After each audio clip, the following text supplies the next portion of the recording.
Welcome to Speaking Life Podcast, where we believe in the power of words to inspire, motivate, and transform.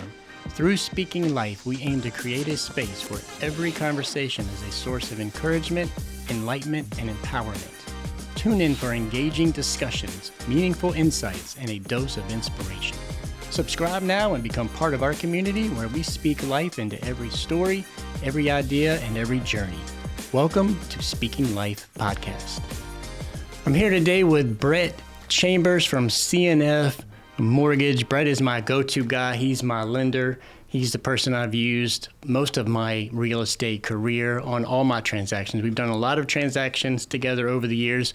So I wanted to have him on for a couple reasons. Number one, I want him to talk about the housing market, the interest rates, everything going on right now when it comes to real estate and financing and lending.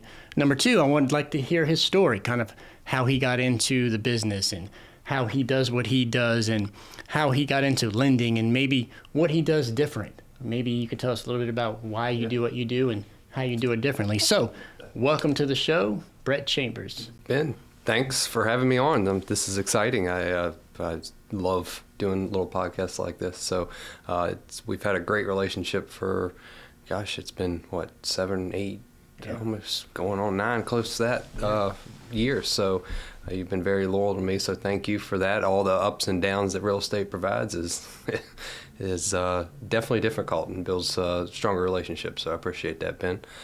Yeah. So, to get to the first housing market, everybody wants to talk about where we're going, what we're hitting into. And this is all my opinion and who I follow for the housing industry. So other people have different opinions, but I think we've hit our max with rates. I think when we got in the 8s, we were pushing it. The economy has slowed down. The housing numbers, the housing values are staying strong, which is the amazing part. And I don't think they're going anywhere. Everybody's worried about, hey, the housing values don't go down. They're not going to go down.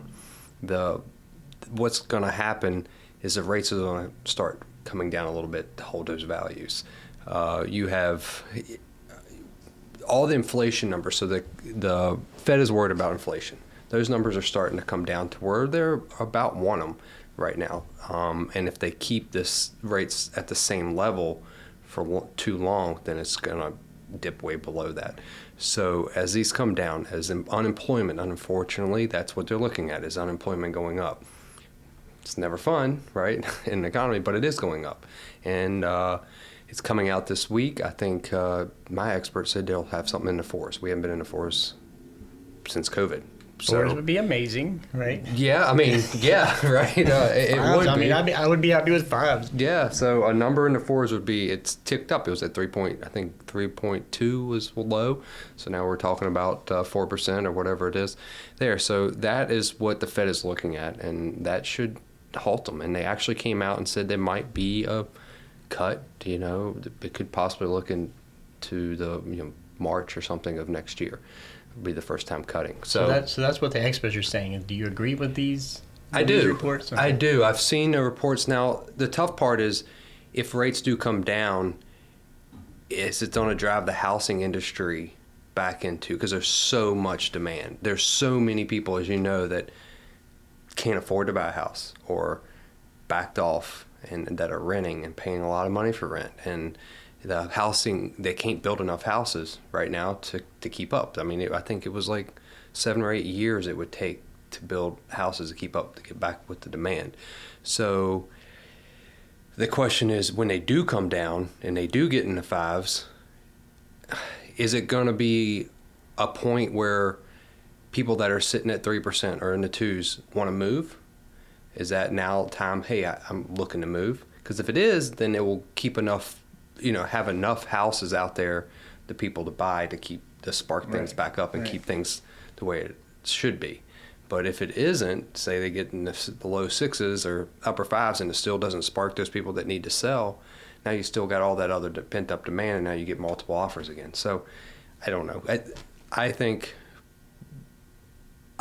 we're going to see heading into a recession. They always hold it up for too long. What kind of recession? I don't know. So if it's of recession is always good for the housing industry and rates. So Give me a maybe recession isn't so familiar with a lot of people. Give me a short definition in your words of what a recession is.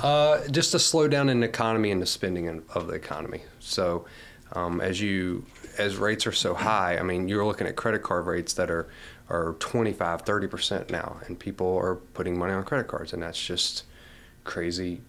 Credit card debt's at an all-time high, and it keeps growing and growing and growing. So when people don't have the money to spend, they don't spend, they stop spending, right? And it's always a lag in those numbers. And I think we're going to get some spending because it's Christmas, it's the holidays. They are saying that, I think, 40% less hire. They're hiring 40% less people this holiday season for those temp hires than they did in the previous holiday seasons. So they're expecting a slowdown. But people will still spend holiday season. And those numbers will come out first quarter of 2024. So you won't see such a dramatic fall, but I think in the second quarter, when the numbers for the first quarter come out, people are going to have saved. The economy is really going to tighten down. And things that I read, bankruptcies shooting back up, right? Personal bankruptcies. What does that lead? That leads to business bankruptcies because, when you file bankruptcies on all your credit cards or all your debt, well, the businesses that have it is what it hurts. So it's a lag in that. And if that shoots up, so that's a complete slowdown in the economy. And we needed it, but it's the fine point of how do you slow it down without taking it too far. Right. Because the numbers lag so much. And unfortunately, they've never really been able to slow the economy down without putting us in some kind of recession. So, and again, that's not going to hurt the housing market. There's so much demand. And I don't know the exact numbers, but I think it's like 78 years or 80 years of the housing industry. There's only been 7 years that housing values have fallen, have went down. All we remember is 2008, where it went down dramatically. Most of the time, it goes down 1% drop. So if you're sitting out there waiting to buy a house, difference between can't afford it to waiting for the values to go down, then I think you're doing the wrong thing. You're waiting for nothing. Right. So you're throwing your money into rent or whatever. That's not going to be worth it. But there's a lot of people that can't afford it, which is the toughest part, right? And including myself. I mean, we bought when rates were great. I can't afford to move, so I get it, and I know where people are coming from. So if you're in that position, which I know a lot of people are, where you can't afford to move or where the rates are just too high and now you don't qualify, is there any help? Is there any programs or anything that you or lenders in general can offer to help get that rate down or help them get in when that is an issue? Yes, there are for first-time home buyers. And typically first-time home buyers are looking at, you haven't owned a house or been on deed and title for 3 years. There are grant funds. There are different lenders offer different grants. We have VHDA grants. We have Federal Home Loan Bank grants. We can work with Home Equal, which is a grant fund that's specific for like Richmond and Chesterfield and Henrico. And VHDA works with them as they call it spark funds. And say the rate is 7%, well, they actually pay the rate down to 6%. So if they do that and then give you a bunch of grant funds on the side, you can actually buy the rate down to get rates in the mid to lower fives to help people afford houses. So there are things you can do, but you have to be inside the income limits. And income limits, they're going up. They haven't caught up yet, but they're definitely going up to help. But then there's also buy down options. So if you have a good agent working with you who can help you get the closing costs you need to buy down the rate up front, that could save you a couple years of rates. I was just talking with a good buddy of mine yesterday because he's looking at buying a new home. He's been looking for a couple of years, hadn't pulled the trigger, and he had a house. He's in construction, so he likes to fix his houses up, right? And buys it, fix them up.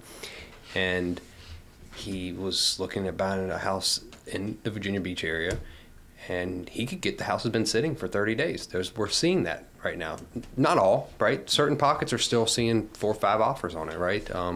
But other places they're sitting, and you can get asking price. You can get seller credit. You can get the 2-1 buy down, which you were just talking about. And the 2-1 buy down is where the seller pays the interest for 2 years for you at closing. So if your rate was, again, we'll start at 7. I'm not saying today's rates, but we'll start at 7. This is November 2023, just in case you're listening to this later on. Yeah, that's where we are. We're at November 2023. Okay, keep that in mind because this might sound crazy in the future. Yeah, or 8% we were 3 weeks ago. Hopefully it sounds crazy high when we listen to this in the future. What they would do is they would pay the interest up front for the first year would be 2%. So instead of a 7%, you would have a 5% interest rate. Yeah.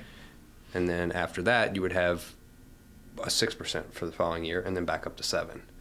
And what it does, it goes in an escrow account, just like your taxes and insurance, and it sits there. And when they need it, they pull it each month for the payment.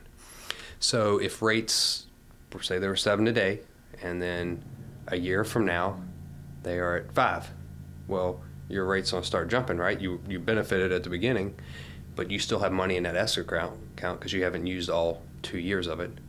What would happen is if you refinance to take that lower rate, whatever's left in that escrow account that the sellers paid for interest would go toward the principal of your loan. Wow.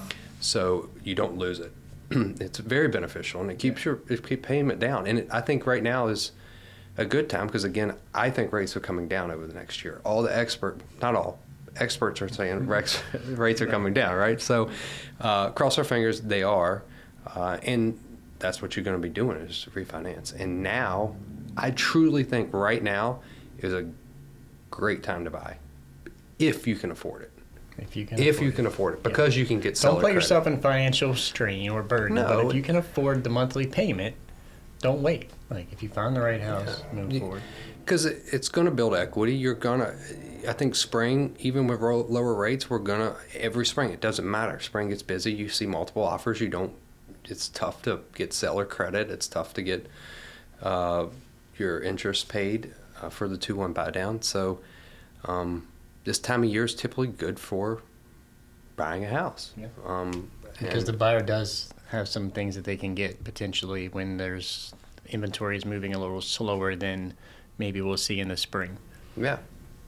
Well, I want to shift a little bit. I know we've talked a lot of business, and it's been very valuable information, but I want to get a little bit into your story, if you would. Yeah. Whatever that is. Yeah, just tell us a little bit about yourself, how you got into this business. So, I like a lot of lenders and like a lot of real estate agents, I kind of fell into the business. I did not ever see myself as a lender, mortgage lender.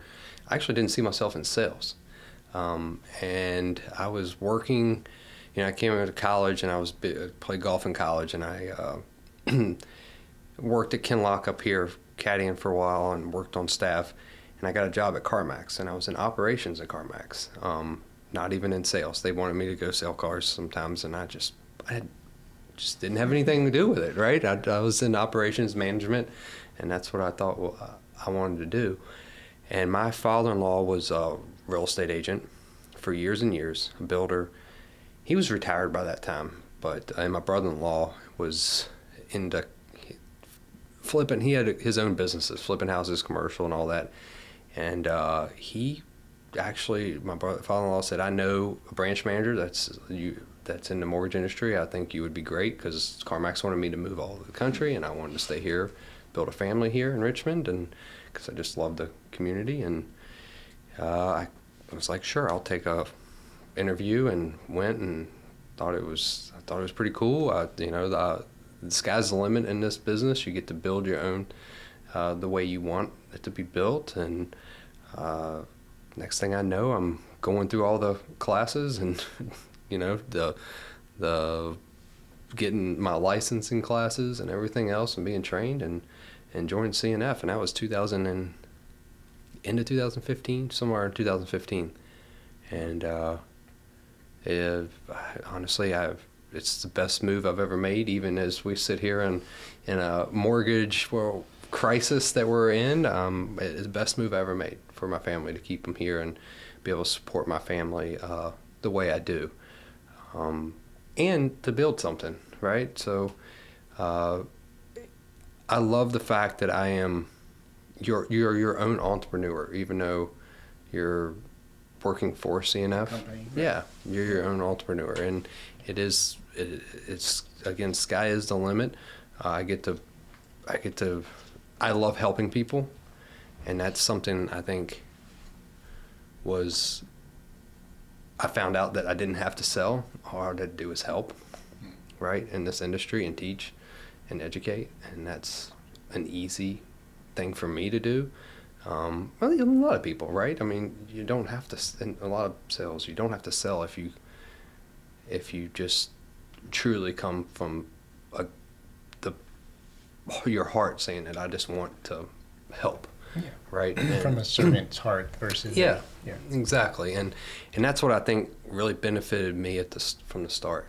And I was very lucky. Don't get me wrong. I came in at a good time. I met great agents like yourself and some other agents that I've worked with for years and years and years, and they've introduced me to people. So I'm very fortunate because, like I said before, this industry is very difficult. Not everything goes smoothly. Not everything, as much as you hope and you try to make things go smoothly, it doesn't always do that. And so you never the relationships that you build for long term. Yes, they're short term that come in and come and go, but the ones that I've worked with for years and years and years, like, they know you're working hard. They know, and both vice versa, right?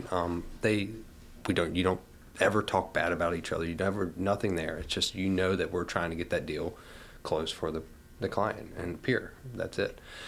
And so there's been some great relationships that I've built, just being in this industry and keeping this, in this community. So yeah, it's definitely a relationship business. If you treat it like a relationship business, not a transactional business, then you'll have longer sustained success. Yes. Tell me why you do what you do. Like, I know everything you just said it's a job, it's a great passion of yours, but dig a little bit into why you get up every day and come here and go through all the stuff you go through to produce and continue to make money and income for your family. Well, I mean, there's one why. There's several whys. I mean, one, I am a sole provider for my family, and with 3 young kids, and I have to, for one. Yep. Like, there's no other option, right? Yep.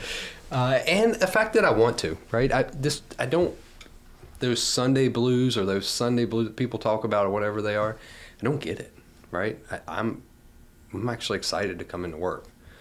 And my Mondays consist of making phone calls to agents.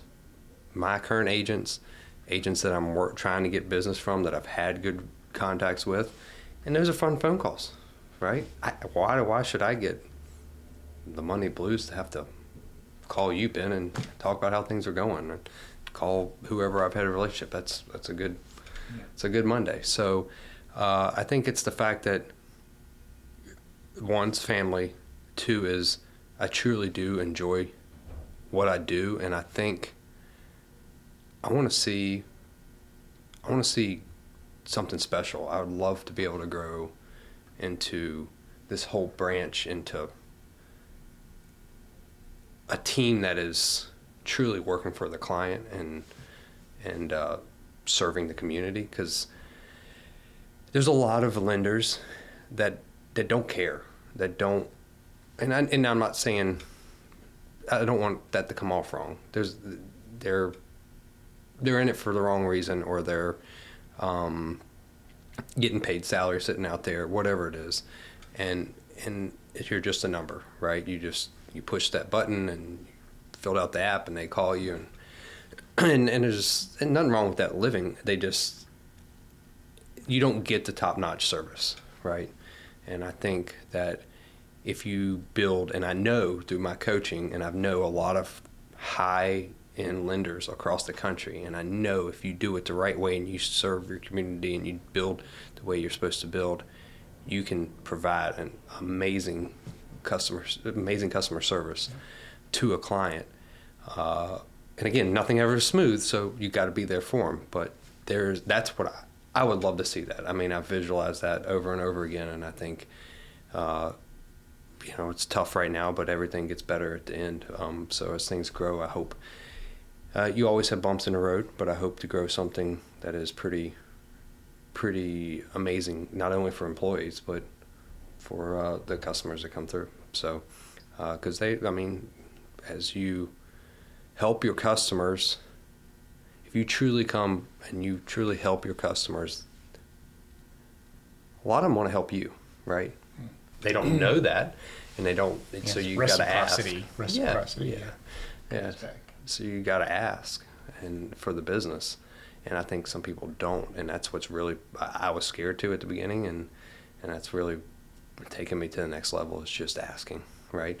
So I want to touch on a couple things before I forget and we move on. Yeah. A couple things you mentioned. You mentioned coaching, which I'd like to hear your input on that, and you also mentioned making the calls and showing up and doing the work. And one thing I know about you, because I've been on the receiving of these calls and these emails through the years, one thing I know about Brett, he's very disciplined.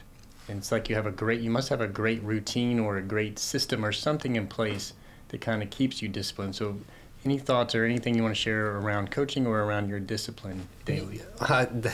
Yes. And I think, I don't know where discipline, I think my discipline came from just years of golf, to be honest with you. Or in sports in general. Yeah. I always wanted to be the best at what I did. And I was never the most athletic. I was always athletic, but never the most athletic. So you had to work hard at it. Exactly. Every day. Train. And exactly. I did it in baseball and, travel. And then I wanted to become the best junior golfer in the world. And how did I do that for 3 years? I trained every single day. I mean, I remember moving snow off the ground and doing it. And I did. I won state juniors, in golf. And that shows you the power of discipline and training.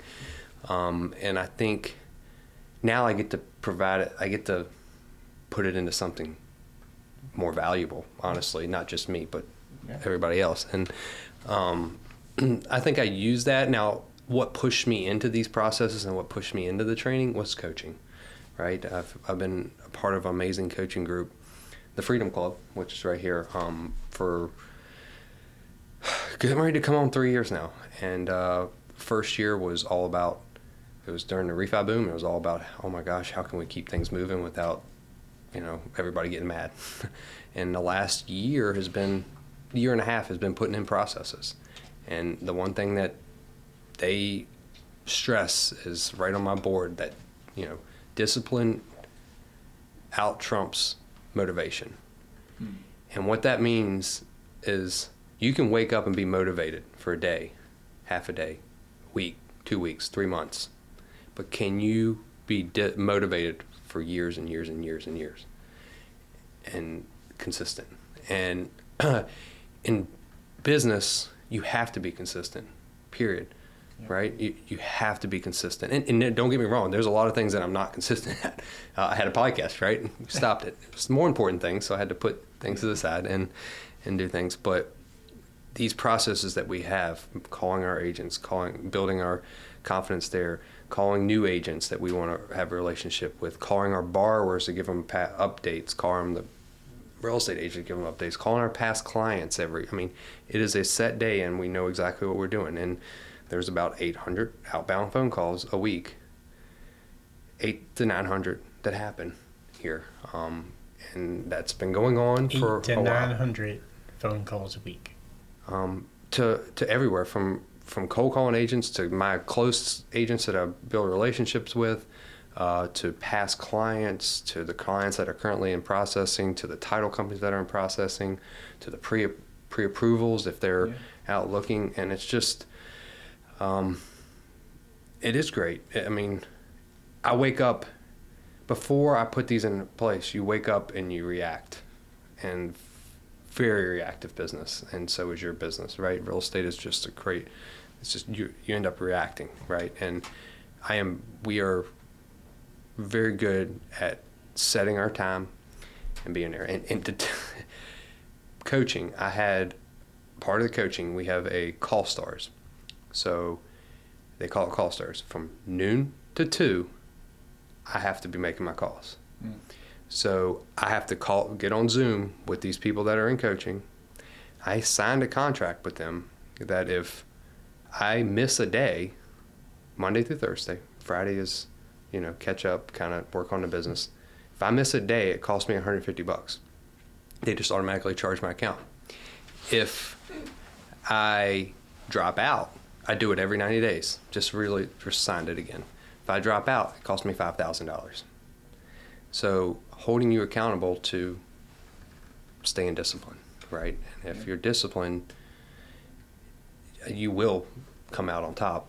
I mean, there's no other way to do it. I don't think anyways. And also your clients know, right? They're getting a call and you're going to be there for them the whole step of the way. And I think that's very important.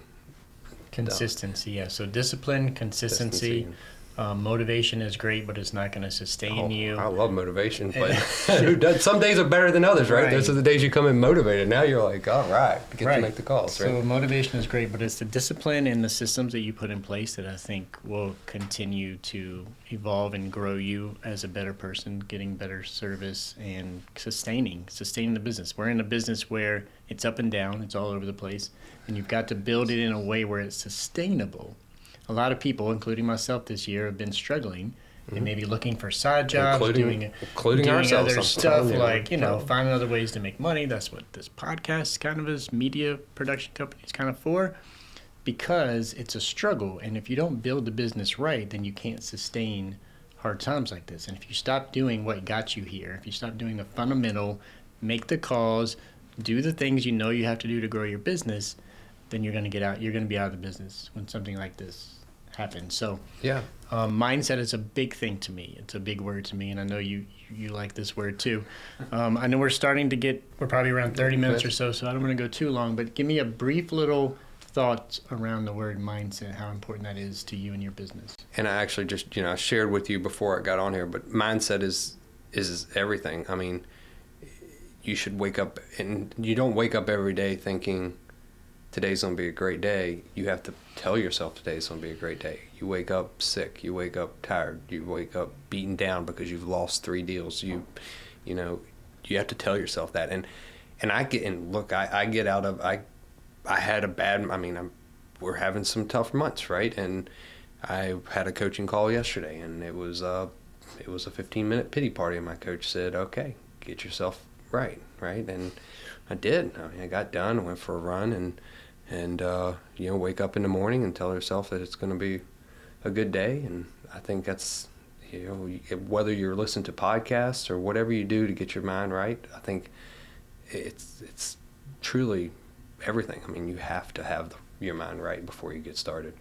And some people like prayer, and some people like the podcast. Some people do yoga, whatever it takes. I think it's important to do that. So I know there's so much stuff on mindset that you can find. Yeah, lots of stuff. Some good, some bad. I like to take the faith approach, where it's almost like faith over fear kind of thing. Have the mindset of everything's going to be okay, and have faith in your God-given abilities, how you were created, what you were created for, your purpose, your mission, your vision.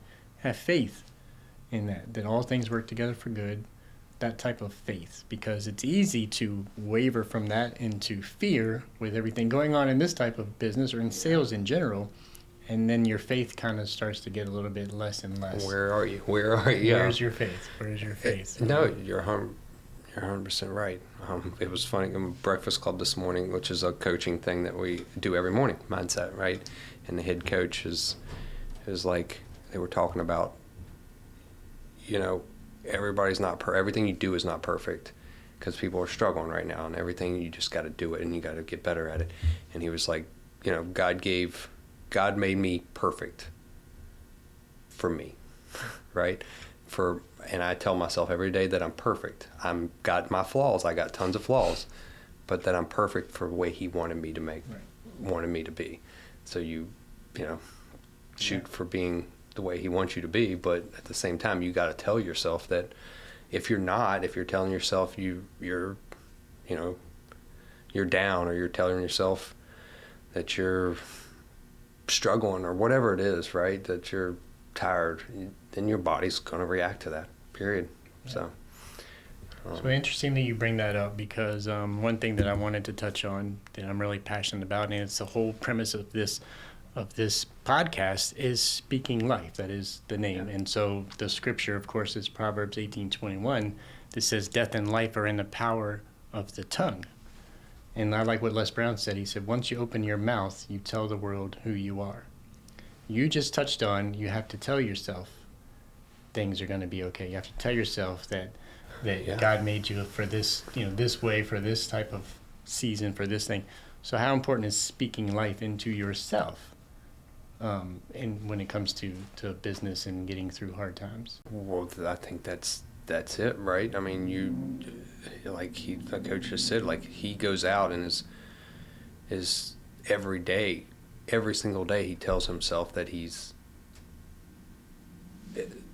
going to be okay. Like, he is perfect for what he needs to be right now. And I think that's in business, and it was eye-opening actually to me this morning, because it is tough. It's a tough time right now, and I think if you got to do everything you can do, but you also need to tell yourself, like, you can't just say, okay, today's going to be an amazing day, and you were great at what you do, and you get yourself mindset right, and then don't do anything. Right.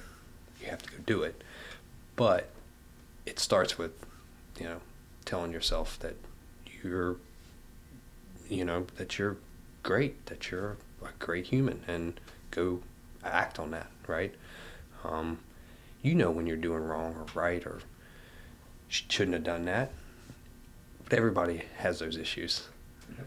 And the more you tell yourself you're good at it, and you're good at what you're doing, and you're helping people, I think the more value you add to yourself and to everybody around you. Exactly. You can. So, no, I love that. I mean, that verse is awesome. So, I know you're huge on the Bible, and for many reasons, one in particular. And that's what drew, I think that's what drew me to you when you first started off, was your story. I think it's pretty cool. But, you're just a good person, and a good person to be around, whether you're helping with this, or helping with church, or helping with your clients. And I think it's because of the story where you came from and stuff. So definitely. I love that you're doing a podcast like this. So definitely birthed a passion in me. When you go through tough times and you overcome and you break through and you turn your life around in a major way, it gives you a passion and a desire to see others succeed and do that. And so I have a heart for people who are struggling. I have a heart for people who are stuck or have setbacks or have issues, or things like that, because I just want everybody to win and succeed. And I think it comes out of mindset and speaking life over yourself and over your business or whatever you're involved with, because life and death, or death and life, are in the power of the tongue. So huge. Yeah. You're right. So Brett, if people want to get in touch with you, if people have questions about lending, or people are local to the Richmond, Virginia area and need a lender or looking to buy a home, how can they get in touch? To do that. How can they get in touch with you? My website is chambersmiltteam.com, and Milt is my loan partner, Brian. So Brian Miltenberger, he's amazing guy as well. He cares, and that's was one thing that really helped bring him. When we brought him on, is how much he cared about the clients and getting the clients through. So chambersmiltteam.com, or my cell phone, which goes to Brian or I, which is 540-908-7764. But all that info is on the chambersmiltteam.com. Okay. And I'll put the link in the show notes, so if you're driving or listening to this podcast and you can't write that down, I'll put it in there, and you can find it. And even if it's realtors or business, or in general, even lenders, like, I'm always happy to open up and tell them how our structure works, and how you can discipline yourself and to sustain and maintain this business. Yeah.